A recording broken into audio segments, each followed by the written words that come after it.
Alle falde dell'Etna. La ricerca dell'autostima è come un vaso per giardini, bucato sotto. Se il vaso è pieno di cose che riempiono il cuore, si riesce a scongiurare il vaso che è un agguato. Ognuno di noi credo che abbia dei timori inconsci. Un giorno, per esempio, non riusciva ad aprire la porta di casa. Ho inserito la chiave e ho cercato di girarla, ma non ci sono riuscita. Riprovai, ma non cambiò nulla. E già mi ero preoccupata. Mia figlia, alle mie spalle, mi chiese di provare lei. Mi sono spostata e lei prova e la porta si apre. La mia mano destra, bisogna prenderne atto, non è stata molto duttile ed io ne ho riso di cuore. In genere, quando non riesco in qualcosa, mi inalbero con me stessa. Questa volta ho solo riso dell'inconveniente.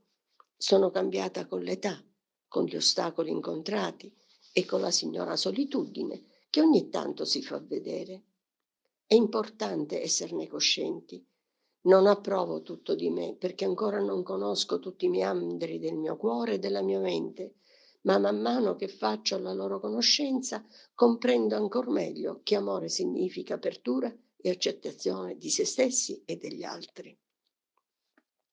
Ieri ero in terrazza e godevo della vista delle stelle che brillavano, dell'Etna in tutta la sua maestosità e dall'altra parte, tra i profumi dell'alloro, del rosmarino e dei gigli, ammiravo il mare fino ad Augusta.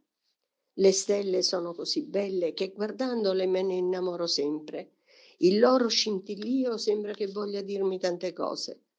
A volte in mezzo a loro vedo il sorriso dei miei genitori e a volte guardandole converso con loro, perché sembra a chi le guarda che ci ascoltino e ci comprendano. Ad un tratto mi sembrò che il rosmarino mi parlasse e che mi dicesse che l'oleandro era nato in una città vicina e che successivamente lo avevano portato sulla nostra terrazza. Durante il viaggio, però, la sua casa, un vaso di coccio rosso, si ruppe e il poverino rimase con le radici nude. Arrivato sul terrazzo, fu risistemato in un nuovo vaso e ora è felice. Continuando nel suo racconto, aggiunse che l'acero del vicino aveva rischiato di morire perché i padroni di casa lo avevano lasciato in pieno sole. Il secondo giorno il poverino si lamentava di essere senza una goccia d'acqua. Il terzo giorno, per fortuna, rientrarono i padroni di casa ed egli fu salvo. I pini a questo punto presero la parola e mi dissero che la loro è una bella vita, se non fosse stato per il glicine che si lamentava continuamente e per le formiche che facevano loro il solletico e non li lasciavano riposare. Poi mi informarono che da qualche giorno era arrivato uno straniero, il mandarino cinese, che parlava poco perché ancora non conosceva bene la lingua locale. I primi giorni non riuscivano proprio a scambiare parola, perché lui rispondeva con dei monosillabi che loro non capivano. Adesso non fa altro che salutare.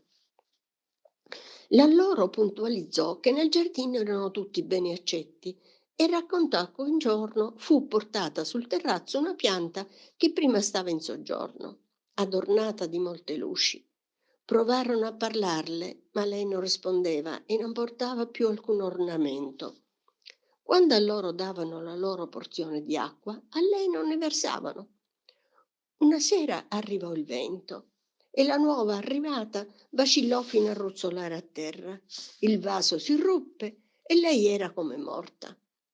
Notarono però che quella pianta non aveva radici, era finta e non parlava perché non conosceva né il linguaggio delle piante né quello degli uomini.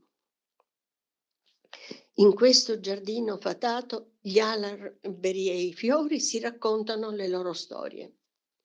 Che siano tutti amanti o eroi metaforici puniti con una trasformazione come Daphne e o Anemone? Nella terrazza ampia e forte il sole si indugia un poco e riscalda quasi come un fuoco. E il tramonto nel giardino d'inverno. è la vita. Passeggiando nel giardino trovo sempre qualcosa di nuovo, un formicaio. Ne avevo già notato uno e l'avevo osservato crescere.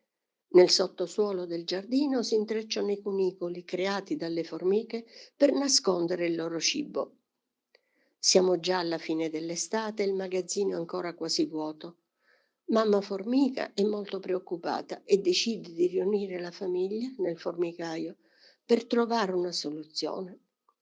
Il formichino, chiamato Primo, espone la sua idea. Sfruttiamo la nostra abilità nel rosicchiare scolpendo alcuni oggetti che possano interessare i passanti. La proposta fu accolta dagli abitanti del formicaio e pertanto tutti si misero all'opera. Finito il lavoro, esposero le loro sculture, ma non riuscirono a barattarle con qualcosa da mangiare durante l'inverno. Un pomeriggio una bimba bionda con gli occhi azzurri andò a trovarle nella loro bottega, portando delle mollichine di cui sapeva che erano golose. La mamma e i suoi numerosi figli furono felici del regalo e subito si misero in fila e andarono a posare le mollichine nei magazzini del labirinto. La felicità ritornò e, quando arrivava la loro piccola amica, si udivano tanti gridolini di contentezza.